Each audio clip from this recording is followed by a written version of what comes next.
Hello friends, എൻ്റെ പേര് അബ്ദുൾ റഫീഖ്. ഞാൻ വന്നിരിക്കുന്നത് നിങ്ങൾക്ക് വളരെ യൂസ്ഫുൾ വീഡിയോ ആയിട്ടാണ്. തുടർന്ന് യൂസ്ഫുൾ വീഡിയോസ് ലഭിക്കുന്നതിനായിട്ട് എൻ്റെ ചാനൽ ലൈക്ക് ചെയ്യുക, ഷെയർ ചെയ്യുക, സബ്സ്ക്രൈബ് ചെയ്യുക. അപ്പോൾ നമുക്ക് വീഡിയോയിലോട്ട് പോകാം. എന്താണ് SAP? SAPയുടെ ഫുൾ ഫോം ആണ് system applications and products in data processing. It's A leading ERP business application software in the market today. SAP is developed by SAP AG, a German software company founded in 1972 by 5 ex-IBM employees. With its headquarters in Germany, SAP has regional offices around the world. As the market leader in ERP, the SAP ERP solution is currently used in over 28 industry sectors and has strong global presence in more than 120 countries worldwide. This number is predicted to rise. SAP ഒരു leading ERP software ആണ്. SAP develop ചെയ്തത് German software കമ്പനിയായ SAP AG ആണ്. 1972 IBMലെ 5 X employees ചേർന്ന് നിർമ്മിച്ചതാണ് SAP. SAPക്ക് ലോകത്ത് കുറെ regional officers ഉണ്ട്. SAP ERP സോഫ്റ്റ്വെയർ ലോകത്ത് 120 പരം രാജ്യത്തും 28 പരം ഇൻഡസ്ട്രിയിലും യൂസ് ചെയ്തു വരുന്നു. ഇൻഡസ്ട്രീസിന്റെ എക്സാമ്പിൾസ് ആണ് IT and services, telecommunication, oil and energy. ERP SAP എന്നുള്ളത് ഒരു ERP സോഫ്റ്റ്വെയർ ആണ്. എന്താണ് ERP? ERP is accomplished through business software packages like SAP that are made up of application modules that companies use to store data and manage business process as a whole. Modules involve accounting, human resources, material management, sales and distribution, security, supply chain management, and more. These modules are used to manage the 8 M's: man, material, machine, money, method, minutes, management, and marketing. The idea is to improve efficient management of enterprise resources. ERP എന്നുള്ളത് പരിപൂർണമാകുന്നത് SAP പോലുള്ള business software packages ഉപയോഗിച്ചാണ്. SAPയിൽ കുറെ application modules ഉണ്ട്. അത് companies data store ചെയ്യാനും business process മൊത്തത്തിൽ manage ചെയ്യാനും ഉപയോഗിക്കുന്നു. ഏതൊക്കെ മൊഡ്യൂൾസ് ഉണ്ട്? അക്കൗണ്ടിംഗ് ഉണ്ട്, ഹ്യൂമൻ റിസോഴ്സസ് ഉണ്ട്, മെറ്റീരിയൽ മാനേജ്മെന്റ് ഉണ്ട്, സെയിൽസ് ആൻഡ് ഡിസ്ട്രിബ്യൂഷൻ ഉണ്ട്, സെക്യൂരിറ്റി ഉണ്ട്, സപ്ലൈ ചെയിൻ മാനേജ്മെന്റ് ഉണ്ട്, പ്രൊജക്റ്റ് ഉണ്ട്, പ്രൊഡക്ഷൻ ആൻഡ് പ്ലാനിംഗ് ഉണ്ട്. അങ്ങനെ കുറെ ഉണ്ട്. നേരത്തെ പറഞ്ഞല്ലോ, കമ്പനിയിലെ ബിസിനസ് പ്രോസസ് മൊത്തത്തിൽ മാനേജ് ചെയ്യാൻ വേണ്ടിയാണ് SAP ERP സോഫ്റ്റ്വെയർ ഉപയോഗിക്കുന്നത്. നമുക്കറിയാം, ചില കമ്പനികൾ കുറെ വർഷങ്ങൾക്ക് മുൻപ് മാനുവൽ ആയിട്ടാണ് കമ്പനിയുടെ ഫിനാൻസ് ഡീറ്റെയിൽസ്, പ്രൊഡക്ഷൻ ഡീറ്റെയിൽസ് തുടങ്ങിയവ എഴുതി വെച്ചത്. ചില MNCകൾ 2-3 സോഫ്റ്റ്വെയർ ഉപയോഗിച്ചു. എക്സാമ്പിൾസ് പറയാം. റിക്രൂട്ട്മെന്റിന് വേണ്ടി പീപ്പിൾ സോഫ്റ്റ് ഉപയോഗിച്ചു, പ്രൊഡക്ഷന് വേണ്ടി ബാൻ എന്ന സോഫ്റ്റ്വെയർ ഉപയോഗിച്ചു, വെയർഹൗസ് മാനേജ്മെന്റിന് വേണ്ടി ബാൻ എന്ന സോഫ്റ്റ്വെയർ ഉപയോഗിച്ചു, ഫിനാൻസിന് വേണ്ടി ടാലി, പീച്ച്ട്രീ, ക്വിക്ക് ബുക്സ് തുടങ്ങിയവ ഉപയോഗിച്ചു, മെറ്റീരിയൽ മാനേജ്മെന്റിന് വേണ്ടി ബാൻ സോഫ്റ്റ്വെയർ ഉപയോഗിച്ചു. ഇപ്പോൾ ടാലിയില് അല്ലെങ്കിൽ ക്വിക്ക് ബുക്സിലോ മെറ്റീരിയൽ റിക്വയർമെന്റ് ഡീറ്റെയിൽസ് നമുക്ക് കിട്ടാൻ ബുദ്ധിമുട്ടായിരിക്കും. മെറ്റീരിയൽ റിക്വയർമെന്റ് ഡീറ്റെയിൽസ് ടാലിയിൽ നിന്ന് നമുക്ക് കിട്ടില്ല. SAP ERPയുടെ ഒരു advantage integration with other modules ആണ്. ഡാറ്റാസ് നമുക്ക് പെട്ടെന്ന് റിട്രീവ് ചെയ്യാനും പറ്റും. എല്ലാം ഇന്റഗ്രേറ്റഡ് ആയത് കാരണം കുറെ സോഫ്റ്റ്വെയർ ഉപയോഗിക്കേണ്ടി വരില്ല. When SAP started, SAP എന്നാണ് സ്റ്റാർട്ട് ചെയ്തത്? സെറോക്സ് എന്ന ഫോട്ടോ കോപ്പി മെഷീൻ ഉണ്ടാക്കുന്ന കമ്പനി IBM എന്ന IT കമ്പനിയുടെ ഒരു ERP സോഫ്റ്റ്വെയർ നിർമ്മിക്കാൻ ആവശ്യപ്പെട്ടു. IBMലെ 5 എംപ്ലോയീസ് ചേർന്നിട്ട് അത് നിർമ്മിക്കാൻ തുടങ്ങി. 2-3 വർഷങ്ങൾക്ക് ശേഷം സെറോക്സ് പറഞ്ഞു, ഞങ്ങൾക്ക് സോഫ്റ്റ്വെയർ വേണ്ട, ഞങ്ങൾ അതിന് വേറെ ഓൾട്ടർനേറ്റീവ് കണ്ടെത്തിയിട്ടുണ്ട്.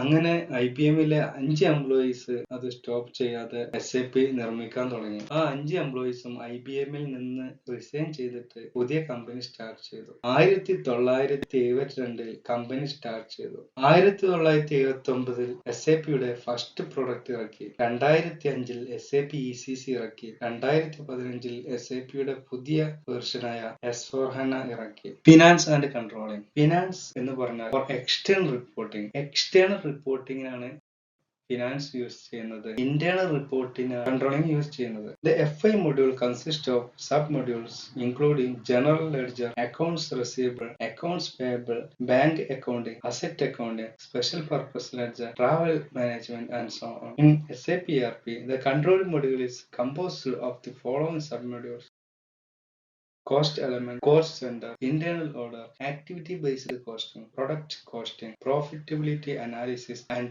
profit center. ഇതിന്റെ കൂടുതൽ ഡീറ്റെയിൽസ് ഇനിയുള്ള വീഡിയോസിൽ നമുക്ക് കാണാം. SAP architecture. SAP R1 ഉണ്ട്, SAP R2 ഉണ്ട്, SAP R3 ഉണ്ട്.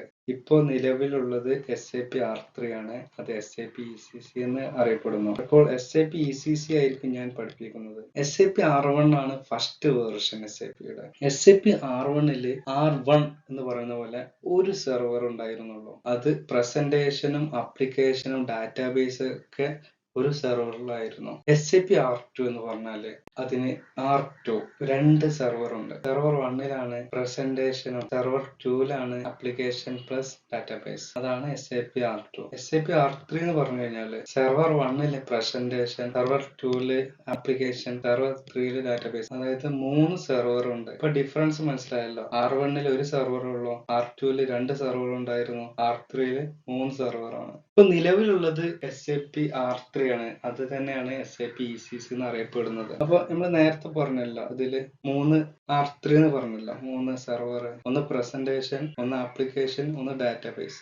അതിൽ പ്രസന്റേഷൻ എന്ന് പറഞ്ഞു കഴിഞ്ഞാൽ this is the first layer in A typical 3-tier architecture and it serves as an input device that controls the SAP system. It is user-friendly graphical user interface that's used by the end user to input data into the system. It also serves as the data output device. Presentation layer എന്ന് പറഞ്ഞു കഴിഞ്ഞാൽ example പറയുകയാണെങ്കിൽ നമ്മൾ എന്തെങ്കിലും input കൊടുക്കുകയാണ്. അതായത് ഇപ്പോൾ ഞാനൊരു ലെഡ്ജർ പോസ്റ്റ് ചെയ്യാൻ പോവാണ്, സാലറി കൊടുക്കുകയാണ്, സാലറി അക്കൗണ്ട് ടു ക്യാഷ് എന്നുള്ളത് പോസ്റ്റ് ചെയ്യുമ്പോൾ അപ്പൊ നമുക്ക് സ്ക്രീനിൽ നമ്മൾ എന്ത് ചെയ്യും, പോസ്റ്റ് ചെയ്യും അല്ലെ. ടാലിയിലൊക്കെ ചെയ്യുന്നത് പോലെ തന്നെ നമുക്ക് എന്ത് ചെയ്യും, സ്ക്രീൻ ഉണ്ടാവും. അതിൽ നമ്മൾ ഡീറ്റെയിൽസ് കൊടുക്കും. ഏതാണ് ഡെബിറ്റ് ചെയ്യുന്നത്, സാലറി ഡെബിറ്റ് ചെയ്യും. ഏതാണ് ക്രെഡിറ്റ് ചെയ്യുന്നത്, ക്യാഷ് ക്രെഡിറ്റ് ചെയ്യും. അപ്പൊ സാലറി അക്കൗണ്ട് ക്യാഷ് എന്ന് നമ്മൾ എന്ത് ചെയ്യും, ടൈപ്പ് ചെയ്യും അല്ലെ. ടൈപ്പ് ചെയ്ത് വെക്കും, എൻ്റർ ചെയ്ത് വെക്കും. അത് എന്ത് ചെയ്യും, അതാണ് ഇൻപുട്ട് എന്ന് പറഞ്ഞത്. നമ്മൾ സേവ് ചെയ്യും അല്ലെ. സേവ് ചെയ്തിട്ട് നമുക്ക് ഡാറ്റ കിട്ടുമല്ലോ. അതായത് സാലറി ഒരു 10,000 ആണെന്ന് വിചാരിക്കുക. 10 എംപ്ലോയീസിന് 10,000 വെച്ചിട്ട് കൊടുത്തു എന്ന് വിചാരിക്കുക. അപ്പൊ 10 പ്രാവശ്യം എന്ത് ചെയ്യും, സാലറി എന്ത് ചെയ്തിട്ടുണ്ടാവും, ഇൻപുട്ടായിട്ട് കൊടുത്തിട്ടുണ്ടാവും. ഇനി ഇതിൽ പറയുന്നുണ്ട് it also serve as A data output device. അതായത് ഇൻപുട്ടും ഔട്ട്പുട്ടും പ്രസന്റേഷൻ ലെയർ ആണ്. നമുക്ക് ഇനി റിസൾട്ട് കിട്ടണം അല്ലെ, സാലറി എത്രയുണ്ട് എന്ന് അറിയണം. അതായത് റിപ്പോർട്ടിൽ പോയിട്ട് നമുക്ക് ലെഡ്ജർ എടുക്കണം. ഏത് ലെഡ്ജർ, സാലറി ലെഡ്ജർ എടുത്തു കഴിഞ്ഞാൽ അതിൽ എന്ത് വരണം, സാലറി 1 lakh വരും അല്ലെ. 10 into 10,000 അല്ലെ. അപ്പൊ 1 lakh കാണണം. ഇവിടെ വരണം, ലെഡ്ജറിൽ കാണണം. സാലറി ലെഡ്ജർ എടുത്തു കഴിഞ്ഞാൽ 1 lakh കാണണം. റിപ്പോർട്ട് നമ്മൾ എടുത്തു കഴിഞ്ഞാൽ നമുക്ക് റിസൾട്ട് വരുമല്ലോ 1 lakh. 10 പ്രാവശ്യം എന്തുണ്ടാവും, സാലറി കൊടുത്തത് കാണിക്കും. ഓരോ ഡേറ്റിൽ അല്ലെങ്കിൽ സെയിം ഡേറ്റിൽ 10 പ്രാവശ്യം ഉണ്ടായിരിക്കും. ക്യാഷ് ക്യാഷ് എന്ന് പറഞ്ഞിട്ട് ടു ക്യാഷ് എന്ന് പറഞ്ഞിട്ടുണ്ടാവുന്നത് നമുക്ക് കാണാൻ പറ്റും. ടു ക്യാഷ് ഓർ ബാങ്ക് ഏതായാലും. എന്നിട്ട് ബാലൻസ് എന്തായിരിക്കും, 1 lakh കാണാം. അതെന്താണ്, ആ റിപ്പോർട്ട് എന്തായിരിക്കും, ഔട്ട്പുട്ട് ആണ്. അപ്പം പ്രസന്റേഷൻ ലെയർ എന്ന് പറഞ്ഞു കഴിഞ്ഞാൽ ഇൻപുട്ടും ഔട്ട്പുട്ടും പ്രസന്റേഷൻ ലെയറിൽ ഉണ്ടായിരിക്കും. അതാണ്. ഇനി അപ്ലിക്കേഷൻ ലെയർ എന്ന് പറഞ്ഞു കഴിഞ്ഞാല് നമ്മൾ ഇൻപുട്ട് കൊടുക്കുമല്ലോ. ഇതിൽ പറയണ്ടല്ലോ, this layer serve as the middle man in a SAP system. It's where the all processing is done. The application layer can be referred to as the central processing unit CPU. It collects data from the database, process it and passes to the presentation layer. അതായത് നമ്മൾ input കൊടുക്കും, ledger post ചെയ്യാണ്. Ledger post ചെയ്ത് കഴിഞ്ഞാൽ അത് process ചെയ്യും. ചിലപ്പോൾ ചില സമയത്ത് കാൽക്കുലേഷൻസ് ഒക്കെ ഉണ്ടായിരിക്കും. അപ്പോൾ കാൽക്കുലേഷൻസ് ഒക്കെ എന്ത് ചെയ്യും, പ്രോസസ് ചെയ്തിട്ട് അത് നമ്മൾ എന്ത് ചെയ്യും, പ്രസന്റേഷൻ ലെയറിന്